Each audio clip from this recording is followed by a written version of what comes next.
বিসমিল্লাহির রহমানির রহিম। কিছু মানুষ আছে যারা অন্যকে ছোট করে, অন্যকে তুচ্ছতাচ্ছিল্য করে, তার পিছনে গালিগালাজ করে, বদনাম করে, বিভিন্ন ধরনের অপবাদ দিয়ে শক্তিশালী পুরুষ হিসেবে প্রতিষ্ঠিত হতে চায়, শক্তিশালী মানুষ সাজতে চায়। তাদের ব্যাপারে কথা শুনুন। যারা অন্যকে ছোট করে এবং অন্যকে তুচ্ছতাচ্ছিল্য করে কথা বলে, তারা বেশিরভাগ মানুষ মানসিকভাবে শক্তিশালী পুরুষ নয়, তারা সুখী নয়।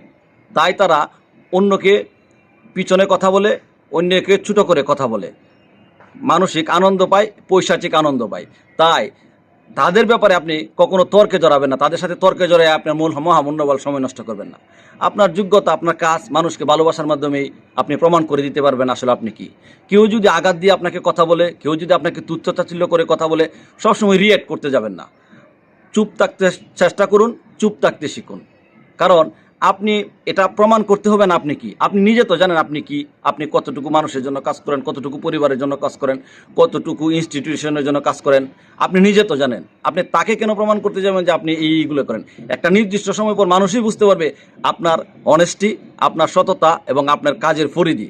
এবং যে আপনার ব্যাপারে সবসময় ছোটো করে কথা বলে, আপনাকে তুচ্ছতাচ্ছিল্য করে, অগোচরে আপনার ব্যাপারে বদনাম করে, সেটাও মানুষই জেনে যাবে। আপনি শুধু আপনার প্রপার হইতে কাজটা করে যাবেন। তাই অন্য মানুষ যদি আপনাকে ছোটো করে কথা বলে, গালিগালাজ করে, তুচ্ছতাচ্ছিল্য করে, সেগুলি নিয়ে আপনি মাথা ঘামাবেন না। তাহলে আপনি আস্তে আস্তে পিছনে পড়ে যাবেন। আপনি আপনার লক্ষ্যে কাজ করে যান।